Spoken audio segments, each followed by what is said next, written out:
सबसे पहले आपको खबर देंगे, बलोचिस्तान में दहशतगर्दों का बुज़दिलाना वार। जिला दुक्की में बारूदी सुरंग के 2 धमाके हुए हैं, जिसमें एक शख्स जाँ बहक जबकि 20 अफराद जख्मी हो गए हैं। पुलिस के मुताबिक बारूदी सुरंग से कोयले के ट्रक टकराने के बायस पहला धमाका हुआ। मजीद बताया गया कि लोगों के जमा होने पर दहशतगर्दों ने दूसरा धमाका कर दिया। जाँ बहक शख्स और जख्मियों को लोरालाई अस्पताल मुंतकिल कर दिया गया है।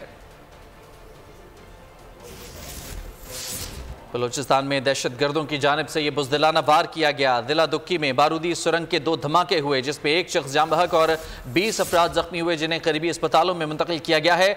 पुलिस का बताना है कि बारूदी सुरंग से कोयले के ट्रक टकराने के बायस पहला धमाका हुआ, जबकि लोग जब जमा हुए, भीड़ जमा हुई, रेस्क्यू की कार्रवाइयाँ जिस वक्त जारी थी, उस वक्त दहशतगर्दों की जानिब से दूसरा धमाका किया गया। जाँ बहक शख्स और जख्मियों को लोरालाई अस्पताल मुंतकिल किया गया है, जहाँ उन्हें तिब्बी इमदाद फराहम की जा रही है, जबकि जाए वक़ुआ पर पुलिस की भारी नफरी पहुंच चुकी है और तमाम तर मामलात की हर पहलू से तहकीकात की जा रही हैं। बलूचिस्तान में जिला दुक्की में बारूदी सुरंग के 2 धमाके हुए हैं, एक शख्स जाँ बहक और 20 अफराद जख्मी हुए हैं। सब्सक्राइब करें और बेल दबाएं ताकि कोई खबर रह न जाए।